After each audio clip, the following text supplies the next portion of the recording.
Assalaamu calaykum. Maanta waxaan ka hadlaynaa meeraha ay dhulka aad isugu dhow yihiin, kaasoo ay wadaagaan astaamo badan. Meerahani waa meeraha Venus, waa meeraha labaad ee baxda qorraxda, waana midka loo yaqaan mataanka dhulka. Maxaan ka wadnaa meeraha labaad ee baxda qorraxda? Marka laga hadlayo masaafada ay meerayaashu u jiraan qorraxda, waa meeraha labaad ee bax qorraxeedka marka dhanka qorraxda laga soo tiriyo.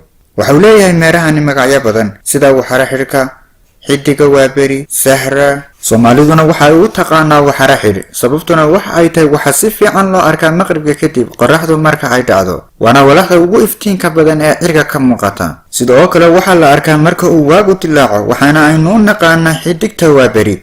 meerahan iyo dhulku aad bay isugu dhow yihiin baaxad ahaan, waana meeraha ugu dhow dhulka uguna kulul marka laga hadlayo baxda qorraxda. Inkastoo qorraxda ka dheer yahay loogana dhow yahay masaafo ahaan, waxaa la isku raacsan yahay inuu yahay haddana meeraha ugu kulul meerayaasha. waxara xidh xiriirkiisu waa 12,104 kilomitir, ka dhulkuna waa 12,756 kilomitir. waxa uu leeyahay gebil hawo oo aad u qaro weyn ahna carbon dioxide, taas oo keenta in cadaadiska hawadiisu ay ka badato 90 jibaartan tan dhulka. waxa uu leeyahay buuro waaweyn, meelo bannaan sida dhulka.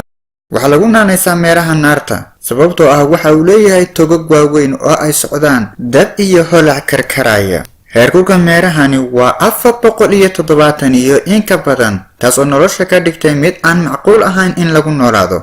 waxaa isweydiin mudan, waa maxay sababta meerahan isagoo ka fog qorraxda uu uga kulul yahay meeraha uga dhow qorraxda ee Mercury-ga? dabcan meeraha waxara xidh waxa uu leeyahay gibil hawo oo aad u cufan. gibilkaas hawo ee aadka u cufan waxa uu u dabraa oo uu u kaydiyaa kulayl badan, taas oo sababtay inuu meerahani lahaado oogada ugu kulul bax qorraxeedka. meeraha waxara xidh dhulka waxa uu ka fog yahay 150 milyan oo kilomitir, halka uu qorraxda ugu jiro masaafo dhan 108 milyan oo kilomitir. waxa aan marna laga waayin daruuro culus oo ka samaysan sulfuric acid. arrintana waxa ay ka dhigtay in aan meerahan oogadiisa sare marna lagu arki karin isha, oo waxa qarinaya daruurahaasi. waxaa la adeegsadaa si loo arko radar iyo wixii la mid ah.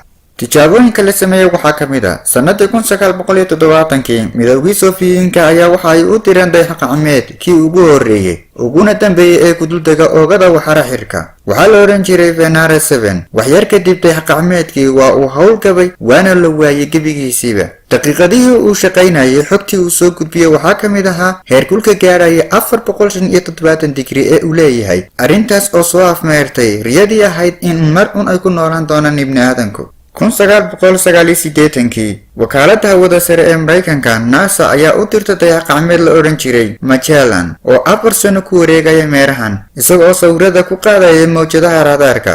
waxaana uu soo sawiray 98% oogada meerahan, waxaana lagu ogaaday qaabka dhulka waxara xidhka. 80% waxara xidh dhulkiisu waa bannaano fidsan iyo togag fulkaana ah oo shaygii uu dhawaada ilbiriqsi ku dhalaalinaya. waxaa la isku raacsan yahay inuuna meerahan lahayn wax dayaxa, sababtana lama garanayo. waa meero aad u qurux badan muuqaal ahaan.